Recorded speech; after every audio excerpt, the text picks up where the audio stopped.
माझ्या लेकरा, माणसाचं आयुष्य म्हणजे कर्माची वाटचाल आहे. प्रत्येक जण काही ना काही कर्म करतच असतो. पण आजचा माणूस कर्मापेक्षा फळाबद्दल जास्त विचार करतो. मला काय मिळेल, माझ्या मेहनतीचं फळ काय, या प्रश्नांनी त्याचं मन कायम अस्वस्थ राहतं. म्हणूनच मी नेहमी सांगतो, कर्म कर, फळाची चिंता सोड. कर्म हा तुझा अधिकार आहे, पण फळ देणं हे माझं काम आहे. तू फक्त प्रामाणिकपणे मन लावून तुझं कर्तव्य पार पाड. फळ कसं, केव्हा आणि किती मिळेल हे माझ्यावर सोपव. कारण तू केलेल्या प्रत्येक कर्माचा हिशोब माझ्याकडे अचूक नोंदलेला आहे. माझ्या न्यायात कधीच चूक होत नाही. आज अनेक जण फळाच्या अपेक्षेने कर्म करतात. अपेक्षा पूर्ण झाली तर आनंदी होतात आणि पूर्ण झाली नाही तर निराश होतात. पण लक्षात ठेव, दुःख कर्मामुळे होत नाही, तर अपेक्षेमुळे होतं.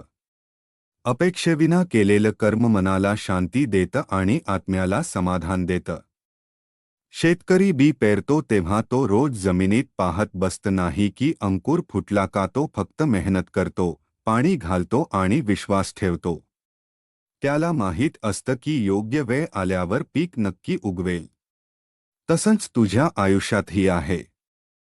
आज केलेलं कर्म उद्या किंवा परवा फळ देईलच, पण त्यासाठी संयम आणि श्रद्धा आवश्यक आहे. कधी कधी तुला वाटेल की तुला अन्याय होत आहे, तुझ्यापेक्षा कमी मेहनत करणाऱ्यांना जास्त मिळत आहे.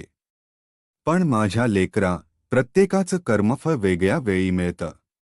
कुणाला लवकर, कुणाला उशिरा. उशीर म्हणजे नकार नाही, तर तयारीचा काळ आहे. मी तुला यशही देतो आणि अपयशही देतो.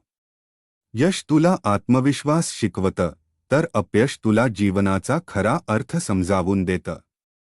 दोन्हीही तुझ्या भल्यासाठीच असतात. म्हणून अपयश आलं तरी खचू नकोस आणि यश मिळालं तरी गर्व करू नकोस. म्हणूनच मी पुन्हा सांगतो, आजचं कर्म प्रामाणिकपणे कर. तुझं कर्तव्य पूर्ण कर.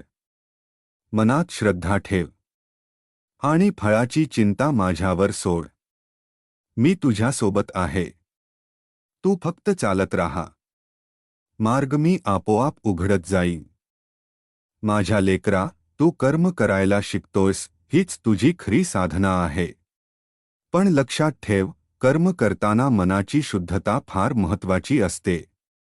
केवळ बाहेरून केलेलं कर्म पुरेसं नसतं, मन, विचार आणि भावना यांचाही त्यात सहभाग हवा. मनात कपट ठेवून केलेलं कर्म कधीच समाधान देत नाही.